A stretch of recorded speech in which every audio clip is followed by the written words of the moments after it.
कि जब हम गाय को एक प्रकार से घास देते हैं, हाथी को घास देते हैं, तो बोले भाई हम तो सबसे सामान व्यवहार करते हैं, हम तो सबको घास देवेंगे।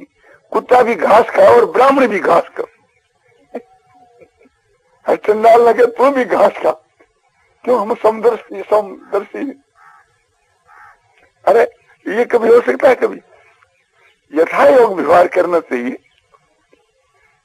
अपने सत्संग के बीच के मां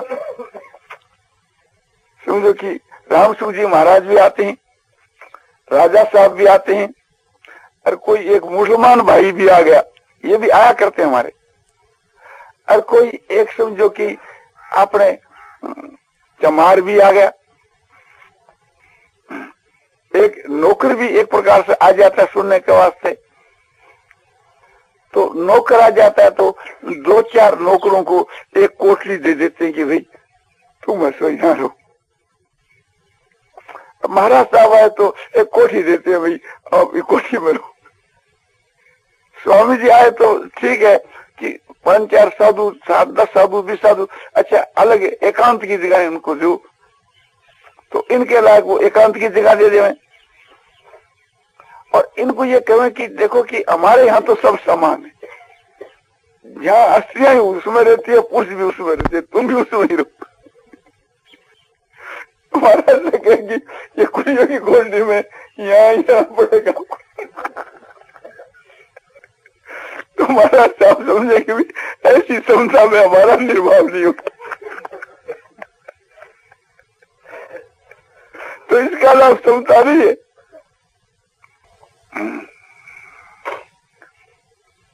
तो प्रेम सबसे समान रखना चाहिए। हमारे में कोई श्रद्धा प्रेम रखे तो एक चमार भी हो, उससे भी हमको प्रेम से बात करनी चाहिए। और हमारे बात को सुनना नहीं चाह रहे तो हमारा लड़का हो चाहे हमारी माँ हो चाहे हमारा बाप हो, उसकी भी हमको उस विषय में खातिर नहीं करनी चाहिए। उसकी पूजा करनी चाहिए, सेवा करनी चाहिए, उसका सत्कार करना चाहिए, वो तो ठीक है। क्यों? परमार्थ के विषय की बात के बीच के माँ तो एक प्रकार से थी अपने सब समान ही होने चाहिए। सुनने के वास्ते कोई आओ तो इसी प्रकार से थी सबके साथ के बीच के माँ समय व्यवहार करना चाहिए। ब्राह्मण के साथ में ब्राह्मण के जैसा, राजा के साथ में राजा के जैसा, शूद्र के साथ में शूद्र के जैसा, चमार के साथ में चमार के जैसा, समझो कि जो जिस प्रकार का उसके साथ में वैसा ही व्यवहार करना चाहिए। और कुत्ता हो तो उसके जैसा। अब हम समझते हैं कि भी कुत्ता तो कुछ हमारी बात समझता नहीं, वो यहाँ करके यदि बैठेगा तो कहें वो इसको हटाओ यहाँ से, जिम्मेदार है, बोले हाँ हटाओ कुत्ते, बाहर निकलो।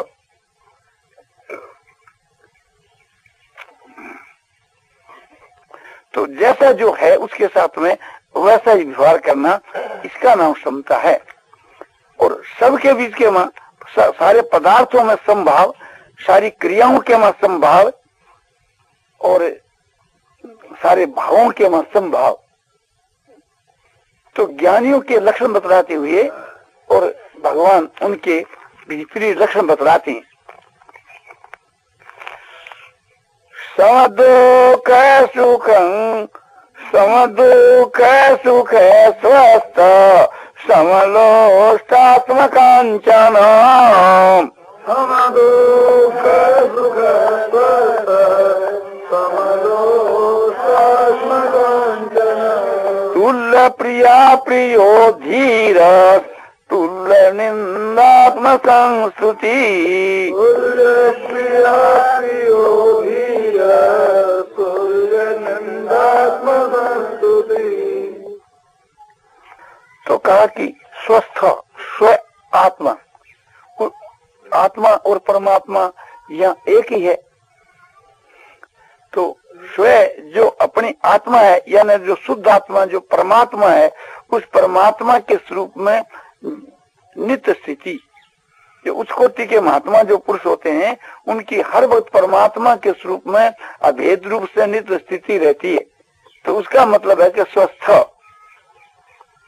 और समय दुख सुख है, सुख और दुख में भी सम रहते हैं। उसको सुख आकर के प्राप्त हो चाहे दुख आकर प्राप्त हो, जैसे दुख को पाकर के हम चिंता करते हैं और सुख को पाकर के हर्षित होते हैं, ऐसी बात महात्माओं में नहीं। वे तो हर्ष शोक दोनों को त्याग देते हैं। हर्ष शोक को जहाती तत्र को मोह कैसो का एकत्व में पश्चात, जो एक परमात्मा के स्वरूप में स्थित है, नित्य अचल है, वहाँ शोक का और मोह का, वहाँ शोक और मोह का तो अभाव होता है। किंतु अनुकूल पदार्थ के में होने वाला सुख, प्रतिकूल में होने वाला दुख, ये आकर के प्राप्त हो जावे। शरीर के, इंद्रियों के, इनके अनुकूल और प्रतिकूल आकर पदार्थ प्राप्त हो जावे। जैसे शीत है, उष्ण है, कभी अनुकूल होते हैं, कभी प्रतिकूल होते हैं, कभी सुखदायी होते हैं, कभी दुखदायी होते हैं। तो इनके प्राप्त होने के ऊपर उसके बीच के मन जो है भेदभाव नहीं करता। जो भी कुछ आकर के प्राप्त हो, सुख हो चाहे दुख हो, तो उसमें समभाव रहता है। जैसा ही सुख जैसा ही दुख। असमलोष्टासम कांचन, मिट्टी, पत्थर और स्वर्ण के मां उनका समान भाव होता है। मिट्टी का ढीला और पत्थर का ढीला और सोना, इन सब के मां समान भाव। यानी सोने का तो वहां आदर नहीं है, स्वर्ण का तो आदर नहीं, और मिट्टी और पत्थर का कोई तिरस्कार नहीं। उसकी दृष्टि के वहां समझो कि सब एक ही है। भाव यह है कि वे एक प्रकार से सोने को भी मिट्टी के समान ही समझते हैं। तो बोले कि राजा जनक थे, वे एक प्रकार से थी, अपने व्यवहार कैसे करते थे? बोले व्यवहार के मां तो नीति है, न्याय है, और भीतर के भाव में समता है। भीतर में तो समभाव था और ऊपर से नीति युक्त व्यवहार था। भीतर के बीच के मां जो है, सोने का कोई आदर नहीं है, सुवर्ण का कोई आदर नहीं है, और बाहर के व्यवहार के मां राजा ठहरे तो एक न्याय युक्त व्यवहार होता है। हम लोग जब बालक थे उस समय के बीच के मां जो घड़े के कपाल होते हैं और उनके जो टुकड़े होते हैं, उनको हम बालक बालक इकट्ठा करके आपस में खेला करते थे।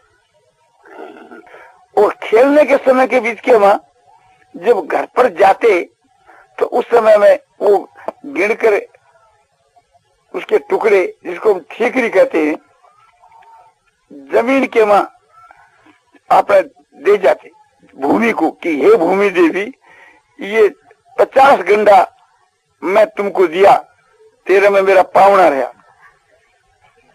और दूसरा क्या 100 गंडा दे दिया। इस प्रकार से दे देकर अपना अपना घरे चले गए।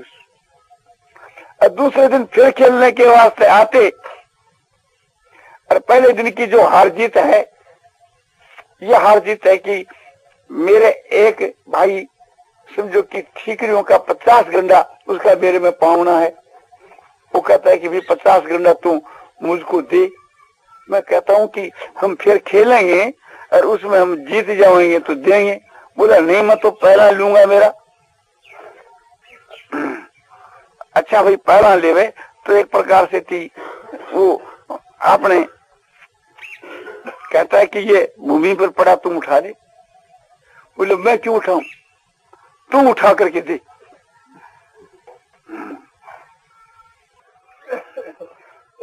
तो मैं देखता हूं कि भाई मेरा तो भूमि में थोड़ा ही पावना है। अच्छा उधारा ले लो भाई। तो मैं कहता हूं कि भैया बात यह है ना, मैं भूमि से ऋण क्यों लूंगा?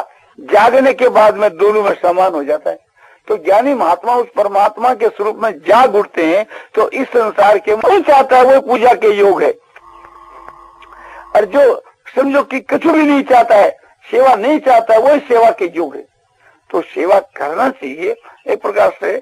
और मानव चाहते नहीं, जैसे भगवान के लिए बताया ना कि अमानी मान दय मान्य लोक स्वामी त्रिलोक धिक। भगवान के लिए विष्णु सहस्त्रनाम में बताया कि वह कहते हैं कि अमानी, मान नहीं चाहते, किंतु लोग तो मान देते हैं ना। उनको मान के योग समझ करके वो मान्य है, मान के योग है, किंतु वो मान चाहते नहीं भगवान, और दूसरों को मान देते। ये थोड़ा है कि एक भगवान मान नहीं चाहते तो दूसरों को भी नहीं देती। ये बात तो नहीं, मान देना चाहिए, चाहना नहीं चाहिए। तो जो मान नहीं चाहता है वही मान के योग्य है। तो मान के योग्य वही पुरुष है कि जो मान नहीं चाहता, और जो मान नहीं चाहता है, पूजा नहीं चाहता है, वही गुरु बनाने के योग्य है। जो मान बढ़ाई चाहे, समझो कि पूजा प्रतिष्ठा चाहे, वह एक गुरु के योग्य नहीं है। और हम लोगों को तो चाहे योग हो चाहे योग हो, एक सबको ही हम नमस्कार करें, पूजा करें, सेवा करें, तो करने वाले के लिए तो लाभ ही लाभ है। शास्त्रों में तो भक्ति मार्ग में, भागवत में यहाँ तक आया है कि चंडाल से लेकर के ब्रह्मा प्रजा सबको भगवान का जो भक्त होता है सो साष्टांग नमस्कार करता है। जब एक प्रकार से चंडाल के मां भी भगवान समझ करके हम नमस्कार कर सकते हैं, फिर गुरुजनों की तो बात ही क्या है। तो इस वास्ते हम पूजा करने वाले के वास्ते निषेध नहीं है, पूजा कराने वाले के वास्ते ये बात कही जाती है। धन देने वाले के वास्ते कोई हम मनाही नहीं करते हैं, हम लेने वाले के वास्ते मनाही करते हैं। हम लोग जो है समझो कि साधुओं की, महात्माओं की, बड़ों की, सबकी हम सेवा करें, पूजा करें, नमस्कार करें, उनकी खातिरी करें, उनको देवें, तो ये तो हमारा धर्म है, कर्तव्य है, ये तो करना ही चाहिए। त्याग तो लेने में होता है। आज हमारे इस देश की जो दुर्दशा क्यों हो रही है कि हम लोग समझो कि देना नहीं जानते, लेना जानते, सेवा करते नहीं, सेवा करवाते ही। तो ये आपने समझो कि बात जो है हमारी समाज के विषय में हो रही। समाज के मां जो दहेज की प्रथा है कि एक प्रकार से समझो कि दहेज जो है, हम नहीं कहते भी तुम अपनी कन्या का ब्याह करते हो तो दहेज मत दो, नहीं दोगे तो कन्या को कौन ब्याहेगा। तो देने वाले के वास्ते मनाही नहीं, देने वाले का तो ये समझो कि भाव होना चाहिए, देने का भाव ही होना चाहिए, देने वाले को तो देना ही चाहिए। तो हम कहते हैं लेने वालों को कि तुम मत लो। हम लड़के के पिता को कहते हैं, लड़के वालों को कहते हैं कि तुम दहेज मत लो, किंतु बेटी वाले को नहीं कहते कि तुम मत दो।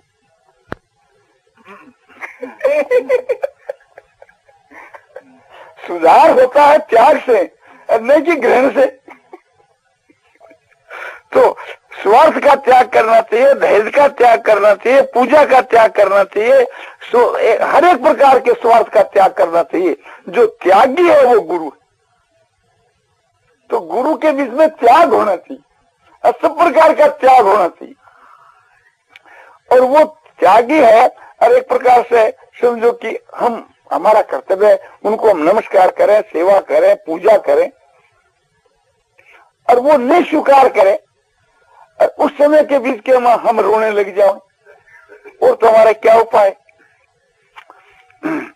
उस हमारे रोने को देख करके कि वो यदि स्वीकार कर लिए तो उसने अपने स्वार्थ से स्वीकार नहीं किया। हमारी आत्मा दुखित हो रही है, इस बात को लेकर के उसने स्वीकार किया, तो वो हमारा उपकार ही किया, स्वीकार करके ही हमारा उपकार किया। इसी प्रकार से थी बेटी वाला देना चाहे और हम बेटा वाला लेना नहीं चाहे, और न लेने से थी उसको दुख होता है, उसकी आत्मा दुखित होती है।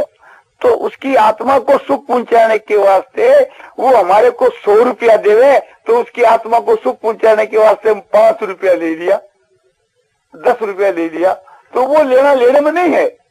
वो लेने का उद्देश्य क्या है, उसको सुख पहुंचाने के लिए, नहीं कि लोग सब ले रहे हैं। लोग से जो लेना है वही समझो कि पतन करने वाला है।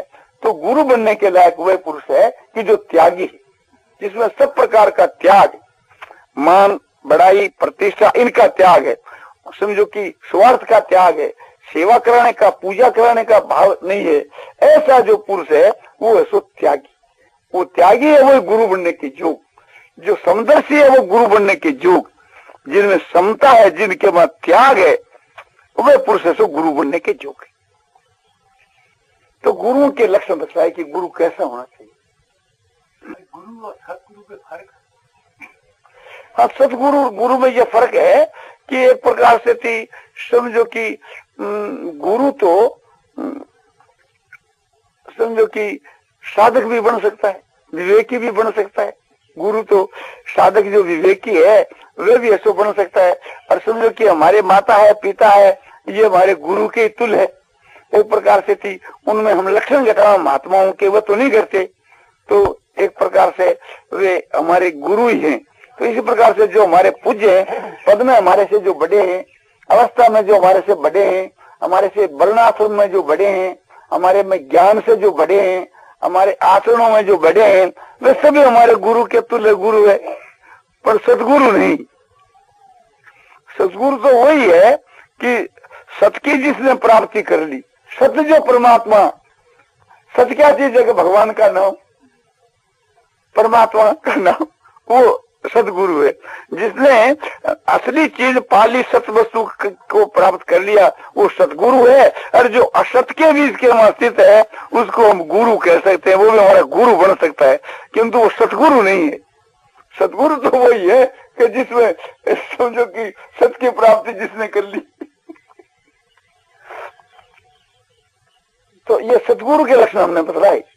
सतगुरु वही है कि जो महात्मा पुरुष है, भगवत प्राप्त जो पुरुष है, परमात्मा की जिनको प्राप्ति हो गई है। और जो उच्च कोटि के जो पुरुष होते हैं, वास्तव में सच्चे जो गुरु होते हैं, वे एक प्रकार से चेला बनाते नहीं किसी। तो दूसरे लोग उसको गुरु मान करके चेला बन जाते हैं। एक तो चेला बनाना है और एक चेला बन जाना है। तो उसको गुरु मान करके शिष्य बन जाते हैं। जैसे एकलव्य भील, हमारे कथा आती है महाभारत के आदि पर्व के बीच के वहां कि अर्जुन जो है वन में विचरता था। तो विचरते विचरते क्या देखता है कि एकलव्य भील को देखा और पूछा कि भाई इधर में एक कुत्ता घुसता हुआ जाता था, उसका मुख बंद था बाणों से, क्या तुमने किया?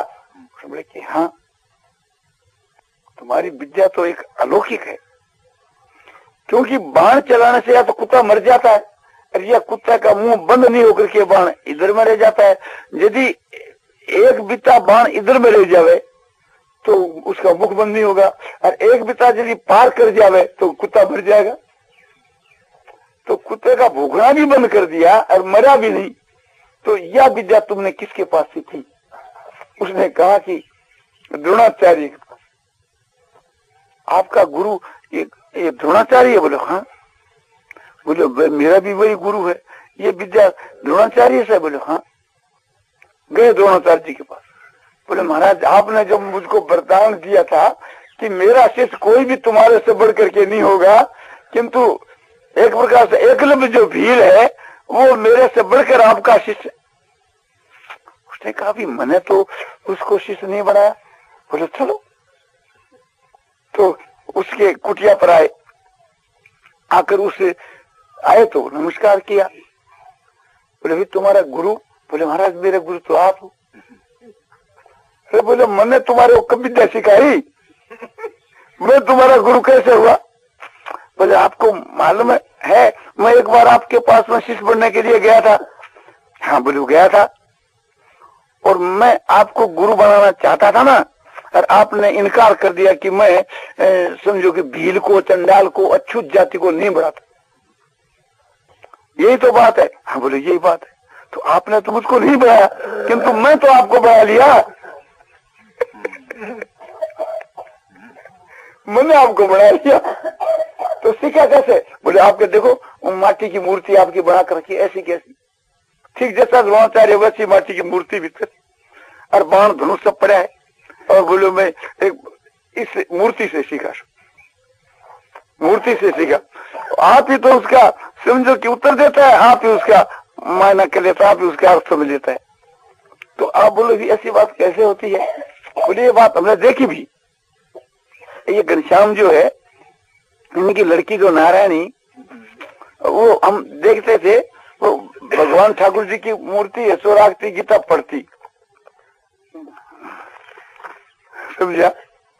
तो कहे कि आपने कोई भी बात है ठाकुर जी को यो है, बोले नारायणी यो ही है, वो नारायणी कह जी। दूसरा मूर्ख समझो, बोले क्या करिए, कि नारायण ही हुई, भगवान की तरफ से भी वो बोल देती है और अपनी तरफ से भी बोल देती है। भगवान तेरी पूजा करूं कि नारायणी कर, जब पूजा शुरू करते ये मैं नहीं, उसके घर में जो स्त्रियां है पुरुष है उन्होंने भी देखा होगा, मैंने खुद देखा है। समझा? अब आप देखिए गीता का जो अभ्यास है, आप जितने आदमी बैठे उस नारायणी के बराबर आप कोई भी उत्तर नहीं दे सकेंगे। मैं जोर से दावे से कह सकता हूं कि उसको ही पास में बैठा लो और आपको ही पास में बैठा लो, कोई बात उसको गीता में पूछो वो जैसा जवाब देगी आप कोई भी नहीं दे सके।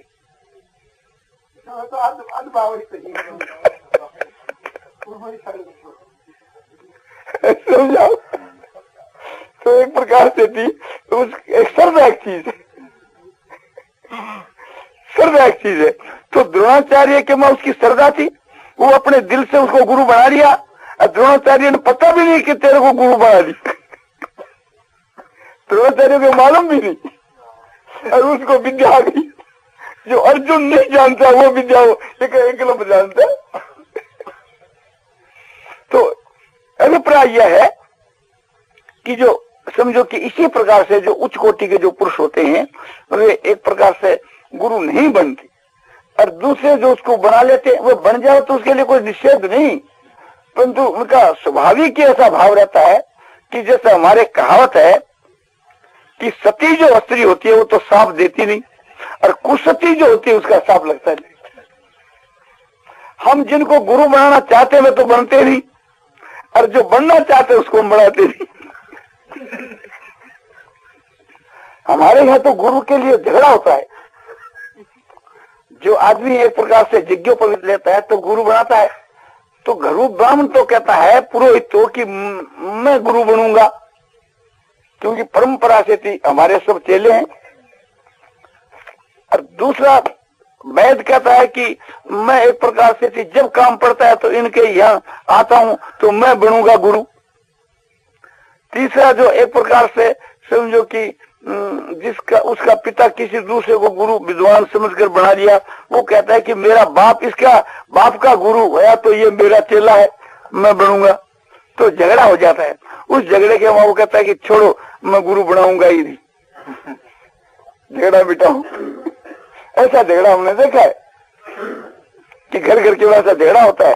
तो गुरु बनने के लिए जो तैयार होते हैं उनको तो हम गुरु बनाते नहीं और वास्तव में नहीं बनाना चाहिए, वो लायक ही नहीं उसके। और जो अच्छे जो पुरुष होते हैं वास्तव के वहां वे गुरु बनते नहीं। यही बात सब विषय के बीच के वहां रुपयों के वहां यही बात है। जो हम लोगों से रुपया ऋण चाहता है उधारा चाहता है कि मुझको 2000 दो, वो कहता मुझको 5000 दो, उसको हम नहीं देती। और जो नहीं चाहता है उसको कहते हैं आपको जमा करना पड़ेगा, आपको ये रुपया रखना पड़ेगा। तो आप यही बात मत समझिए, जिनमें त्याग है वही गुरु के युग, जिनमें सब प्रकार का त्याग, वो गुरु भी बनना नहीं चाहता, पूजा नहीं चाहता, बड़ाई नहीं चाहता, मान नहीं चाहता, धन नहीं चाहता, सत्कार नहीं चाहता, कुछ भी नहीं चाहता। वो चाहे क्या, उस पर कोई कमी हो तो चाहता है कमी वाला पुरुष, उस पर कोई कमी नहीं है तो चाहे क्या, वो तो आपद काम है, उसकी सारी कामना पूरी होगी। तो इस वास्ते एक प्रकार से वही पुरुष गुरु बनने के योग है जो आपद काम है, माने जिसके वहां कोई कामना नहीं है, जिसमें कोई इच्छा नहीं है, कोई किसी में आसक्ति नहीं है, और समझो कि नित्य परमात्मा के ध्यान में मस्त है, परमात्मा के आनंद के मस्त है। योमते सुकोंतरा राम तथा अंतर ज्योति रेव से योगी ब्रह्म निर्वाण ब्रह्म भूतोदि गच्छति। ऐसा जो पुरुष है यस्तु आत्मर्ति रेव स्यात् आत्म त्रिपतस्य मानव है आत्मनिर् संतुष्ट तस्य कार्य विद्यते। जो उस परमात्मा में रत है, उसी में त्रिपत है, उसी में संतुष्ट है, उसके वास्ते कोई भी कर्तव्य नहीं है, वो ही गुरु बनने की योग है। न ये तस्य करते नार्थो ना करते ने कष्ट में नृतास्त्र भूतेषु कस्य तद्विवाद सही है। भगवान ने गीता की 30 अध्याय के 17 और 18 की श्लोक में ये उपदेश दिया है। भगवान कहते हैं कि ऐसा जो महापुरुष है उसको कोई कर्म करने करके भी प्रयोजन नहीं है और कोई कर्म के न करने करके भी प्रयोजन नहीं है। वो करे तो उसके वास्ते कोई आपत्ति नहीं है और न करे तो उसके वास्ते ये नहीं कि करना तुम्हारे कर्म करने पड़ेंगे। और सारे भूत प्राणियों के मां अपने निजी स्वार्थ किंचित मात्र भी, किसी के साथ में किंचित मात्र भी अपना कोई स्वार्थ तो नहीं है। उसकी सारी जो चेष्टा है वो संसार के हित के लिए, संसार के कल्याण के लिए, और संसार के हित के लिए, संसार के कल्याण के लिए है। ये व्याख्या भी हम लोग करते।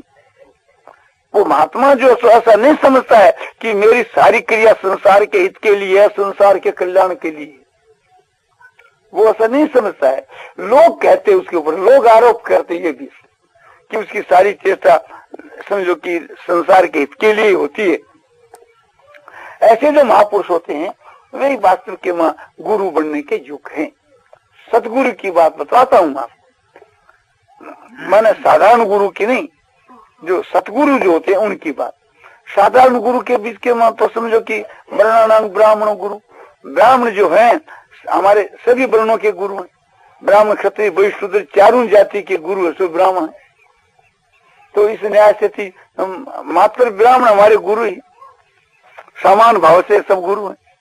तो ये जाति से उनको गुरु बताया, ऐसे आश्रम से साधु जो है, सन्यासी जो हैं, वे सब एक प्रकार से हमारे गुरु ही। इसी प्रकार से थी समझो कि अपने देवता लोग जो हैं, अग्नि आदि देवता, ये सब गुरु ही हैं। और जन्म के देने वाले माता पिता है, सब गुरु ही हैं। इसी प्रकार से थी समझो कि जो अपना जो पद में बड़े हैं, जो एक ज्ञान में बड़े हैं, गुणों में बड़े हैं, आचरणों में बड़े हैं, अवस्था में बड़े हैं, सभी अपने सब गुरु के तुल्य होने से समान भाव से सब गुरु हैं। तो उनके बीच के बाद हम एक प्रकार से यज्ञोपवीत के लिए किसी को गुरु बनाया समझो तो हम बना सकते हैं। जिस जो सदाचारी सद्गुणी ब्राह्मण हुए ऐसे ब्राह्मण को गुरु बना लेना चाहिए। इसी प्रकार से थी समझो कि अपने स्त्री के लिए पति है सो गुरु, स्त्री के लिए कोई दूसरा पुरुष गुरु नहीं हो सकता। स्त्री को कहीं ऐसा नहीं कहा कि भी तुम किसी गुरु के पास जाकर दीक्षा लो। जैसे समझो कि गुरुकुल है तो गुरुकुल के बीच के मां वो गुरुकुल लड़कों के लिए ही है। हमारे शास्त्रों के मां गुरुकुल के बीच में कहीं कोई लड़कियां नहीं पढ़ती थी, कोई भी लड़कियां जाकर के गुरु के पास में दीक्षा नहीं लेती थी। उपनिषदों के मां, वेदों के बीच में और स्मृतियों के मां, इतिहासों में, पुराणों के बीच के मां कोई भी आप नहीं बतला सकोगे कि अमुक की लड़की समझो कि उसके पास में जाकर के गुरु बनाया। जितनी कथा आपको मिलेगी लड़कों के लिए ही मिलेगी। तो गुरुकुल जो है सो लड़कों के लिए, बल्कि इसके विपरीत साफ शब्द मिलते हैं मनुवादी स्मृतियों के बीच के मां कि लड़की के लिए पति के कुल में जो वास है वही गुरुकुल में वास है। स्त्री के लिए समझो कि पति के घर जो वास है वही गुरुकुल वास है। और पति जो है वो उसका परम गुरु है। और वह उसके जो रसोई बना करके उसको पति को जो भोजन कराना है, जो रसोई पका करके बनाना है, वो उसके वास्ते अग्निहोत्र है। अग्निहोत्र होना चाहिए ना। तो स्त्रियों के लिए अग्निहोत्र क्या है कि घर के मां रसोई बनाकर सबको भोजन कराना, वो उसके लिए अग्निहोत्र है। और गुरु बोले उसका जो पति है वही परम गुरु। और गुरुकुल में बास बोले पति के घर में बास ही गुरुकुल में बास, उसके लिए गुरुओं के कुल में जाकर बात करने की आज्ञा नहीं। किंतु आजकल बहुत से लोग अपना समझो कि चेलियां भी बनाती, तो क्या करें भाई, एक संसार के वहां ये चल रहा है तो चल रहा है, तो उसके लिए हम मना करें तो लोग लाठी लेकर मारना हो। अरे शास्त्र दे बोले रख तेरा शास्त्र, तुम देखता है सब लोग बनाते हैं।